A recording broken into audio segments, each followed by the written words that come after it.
नमस्कार विद्यार्थियों, श्री महावीर शिक्षण संस्थान की ऑनलाइन क्लासों में आप सभी का हार्दिक स्वागत है, अभिनंदन है। प्यारे विद्यार्थियों, हिंदी साहित्य की व्याकरण में हम पढ़ रहे थे काव्य गुण काव्य दोष, और काव्य गुणों में हम पढ़ रहे थे काव्य गुण, और काव्य गुण में हम एक गुण पढ़ चुके हैं जिसका नाम है माधुर्य गुण। आज हम चर्चा करेंगे ओज गुण की। आज हम ओज गुण के बारे में पढ़ेंगे। ओज गुण का शाब्दिक अर्थ होता है उत्साह, उमंग, खुशी, जोश, है ना। तो कहने का मतलब यह है कि जहां कहीं भी किसी काव्य को पढ़ करके, किसी काव्य की रचना को पढ़ करके या सुन करके पाठक या श्रोता के मन में कोई जोश उत्पन्न हो, कोई उमंग उत्पन्न हो, वहां जो है ओज गुण होता है। और अधिकांश ओज गुण वहां होता है जैसे कोई वीर रस हो, विभत्स रस हो, कोई भयानक रस हो। इन सभी रसों में ये ओज गुण की जो है प्रधानता मानी जाती है। अधिकांश जो भी युद्ध क्षेत्र होते हैं या जहाँ कहीं भी युद्ध होता है, उस रचना में या युद्ध से संबंधित जो भी रचना है, जो भी काव्य है, वहाँ ओज गुण माना जाता है। तो आइए हम देखते हैं ओज गुण के बारे में, इनकी विशेषताएं और इनके उदाहरण। प्यारे विद्यार्थियों, आज हम बात करेंगे ओज गुण के बारे में। कौन से गुण के बारे में? ओज गुण के बारे में। तो देखो, ओज शब्द का शाब्दिक अर्थ है तेज, दीप्ति, उत्तेजना, जोश, है ना, आदि। तो जिस काव्य रचना को पढ़ने या सुनने से पाठक अथवा श्रोता के मन में जोश और उत्साह पैदा हो, वहाँ ओज गुण होता है। प्यारे विद्यार्थियों, जिस काव्य रचना को पढ़ने या सुनने से पाठक या श्रोता के मन में जोश और उत्साह, उमंग उत्पन्न होता है, वहाँ ओज गुण होता है। कौन सा गुण होता है? ओज गुण। अब हम बात करेंगे ओज गुण की विशेषता। पिछली वीडियो में हमने माधुर्य गुण की विशेषता पढ़ी थी, उनसे लगभग उल्टी है, कहने का मतलब बिल्कुल विपरीत है। तो देखो, पहली विशेषता है टय वर्ग के अक्षरों की प्रधानता। माधुर्य गुण में हमने पढ़ा था कि टय वर्ग उसमें बिल्कुल भी नहीं होगा, लेकिन ओज गुण में टय वर्ग के जो जितने भी अक्षर हैं, कौन कौन से? ट, ठ, ड, ढ और ण, ये वर्ण आएंगे।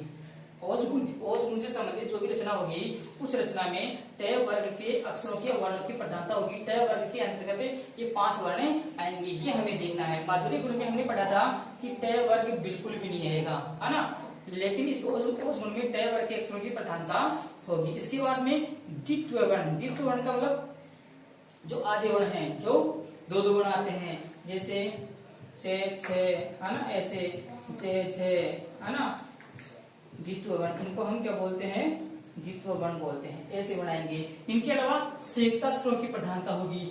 संयुक्ताक्षर जैसे श, क, ग और श्रेय, ये वर्ण भी आएंगे, द्वित्व वर्ण भी आएंगे और संयुक्ताक्षरों की प्रधानता भी होगी। इसके बाद में समासों की प्रधानता होगी, सामासिक शब्द भी होंगे, है ना। और इनके अलावा अगर हम रस की बात करें तो वीर रस, भयानक रस, विभत्स रस और रौद्र रस आदि रसों की अभिव्यंजना भी होगी। या हम यूं कहें कि जिस काव्य की पंक्ति में वीर रस, भयानक रस, विभत्स रस और रौद्र रस होगा, वहां निश्चित रूप से ओज गुण भी होगा। कौन सा गुण होगा? ओज गुण भी होगा। तो प्यारे विद्यार्थियों, एक बार फिर से मैं आपको बता देना चाहता हूँ कि ओज का शाब्दिक अर्थ होता है तेज, दीप्ति, उत्तेजना आदि। और जिस काव्य रचना को पढ़ने या सुनने से पाठक अथवा श्रोता के मन में जोश और उत्साह पैदा हो, क्या पैदा हो? जोश और उत्साह पैदा हो, वहाँ ओज गुण होता है। वहाँ कौन सा गुण होता है? ओज गुण। विशेषताओं की अगर हम बात करें, ओज गुण की विशेषताएं क्या क्या है, इनकी पहचान जो है क्या क्या है, तो टय वर्ग के अक्षरों की प्रधानता, अर्थात कहने का मतलब यह है कि जहाँ ओज गुण होगा, उस रचना में या उन पंक्तियों में टय वर्ग के अक्षरों की प्रधानता होगी। ट, ठ, ड, ढ, ण, ये जो पंचो वर्ण है वो सर्वाधिक आएंगे, द्वित्व वर्ण और संयुक्ताक्षरों की भी प्रधानता होंगी।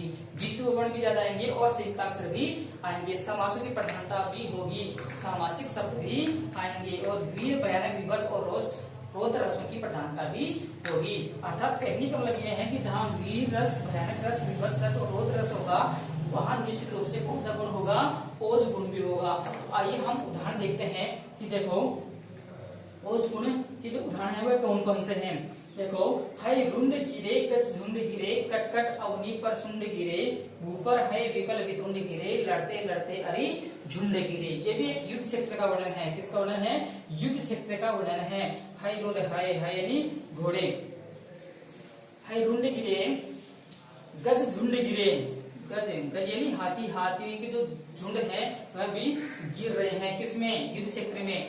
कट कट अवनी पर, अवनी यानी धरती पर, सुंड गिरे, भू पर, भू यानी धरती, धरती पर, है यानी घोड़ा, विकल यानी व्याकुल बेचैन होकर के, वितंड वितुंड, वितुंड यानी हाथी, हाथी गिर रहे हैं। अर्थात युद्ध क्षेत्र में जो घोड़े हैं और जो हाथी हैं वह बेचैन होकर के, व्याकुल होकर के गिर रहे हैं। अर्थात इतना भयानक युद्ध हो रहा है कि उस युद्ध में हाथी और जो घोड़े हैं वह भी कट कट करके नीचे गिर रहे हैं, घायल होकर के गिर रहे हैं। लड़ते लड़ते अरि झुंड गिरे, अरि अरि यानी शत्रु या दुश्मन, और युद्ध क्षेत्र में लड़ते लड़ते शत्रुओं के झुंड के जो झुंड हैं अर्थात जो सैनिक है वह गिर रहे हैं। तो देखो अब देखो हम इनकी पहचान करते हैं। टे वर्ग के अक्षर की प्रधानता देखो, टे टे डे ढे में से अधिकांश वर्ण, ये देखो इसमें ये डे, ये डे है ना, ये टे, ये टे, ये डे,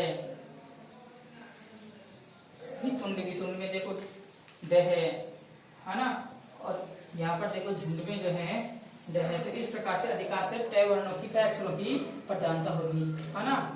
और इसके अलावा देखो द्वितीय वर्ण, देखो द्वितीय वर्ण भी है, देखो दो वर्ण है, एक आधा है और एक ही पूरा है। यहाँ पर भी देखो द्वितीय वर्ण है ना। तो इस प्रकार से हम पहचान करेंगे।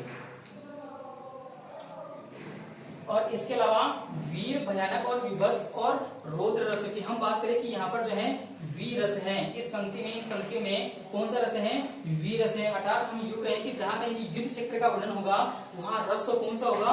वीर जो है रस होगा, और गुण कौन सा होगा? ओज गुण होगा। आगे देखो अगला उदाहरण, दूसरा उदाहरण है, किसने कहा पाप है समुचित स्वत्व प्राप्ति हित लड़ना, उठा न्याय का खड़ग समर में अभय मारना मरना। ये देखो यहाँ पर भी समर के युद्ध क्षेत्र की बात की जा रही है। किसकी बात की जा रही है? युद्ध क्षेत्र की बात की जा रही है। और इस काव्य पंक्ति को पढ़ने से व्यक्ति के मन में जोश उत्पन्न होता है, हाँ, उत्साह जो है पैदा होता है। किसने कहा पाप है समुचित स्वत्व प्राप्ति हित लड़ना, उठा न्याय का खड़ग समर में, खड़ग का होता है तलवार, खड़ग का क्या होता है? तलवार। और इसमें देखो टे वर्ग के वर्णों की प्रधानता भी देखो, ये रहा डे है ना, ठे से ठठेरा, ये रहा ठे से ठठेरा है ना, ये रहा, ये तीसरे उदाहरण में है डे, तो है ना। तो इस प्रकार से टे वर्ग के वर्णों की प्रधानता भी है इसमें है। तीसरा उदाहरण देखते हैं, डग डग डग डग रण के डंके मारू के साथ भेद बाजे, टप टप टप टप घोड़े कूद पड़े, कट पतन के रद बाजे। इसमें भी देखो युद्ध क्षेत्र का वर्णन है। इसमें भी कौन से क्षेत्र का वर्णन है? युद्ध क्षेत्र का वर्णन है। डग डग का अर्थ है कदम कदम, डग डग रण, रण यानी युद्ध क्षेत्र, रण का क्या होता है? युद्ध क्षेत्र। युद्ध क्षेत्र के डंके जो है मारू के साथ भेद बाजे, भेद यानी भय देने वाले या भय उत्पन्न करने वाले। कहने का मतलब यह है कि कदम कदम पर युद्ध क्षेत्र में जो है भय के या भय उत्पन्न करने वाले जो बाजे हैं वह बज रहे हैं, और साथ के साथ टप टप। ये देखो इसमें भी जो है टे वर्ग के वर्णों की आवृत्ति टे टे डे है ना। इस प्रकार से यहाँ पर भी देखो टे है ना। टप टप घोड़े कूद पड़े, टप टप ये घोड़े के पैरों की आवाज है, टप टप या टाप टाप है ना। टप टप घोड़े कूद पड़े, कट पतंग के रद बजे। तो कहने का मतलब यह है कि जिस प्रकार से पतंग जो है टूट करके आगे बढ़ता है, ठीक उसी प्रकार से घोड़े भी जो है टप टप की आवाज करते हुए युद्ध क्षेत्र में जो है कूद पड़े हैं। तो प्यारे विद्यार्थियों, आज हमने पढ़ा है ओज गुण के बारे में। कौन से गुण के बारे में? ओज गुण के बारे में। आप जो है इसका स्क्रीनशॉट लेकर के और जो है आप इनके जो है नोट्स बनाते जाइए, साथ के साथ जो है रिवीजन भी जो है करते जाइए, और वीडियो को जो है आप रिवाइज करके बार बार जो है देखते रहें, ये आपके अवश्य ही समझ में आ जाएंगे। तो प्यारे विद्यार्थियों, आज ओज गुण समाप्त हो गया है। आगे की वीडियो में हम पढ़ेंगे प्रसाद गुण। कौन सा गुण पढ़ेंगे? प्रसाद गुण हम पढ़ेंगे। तो आज की वीडियो में हम इतना ही पढ़ेंगे। धन्यवाद।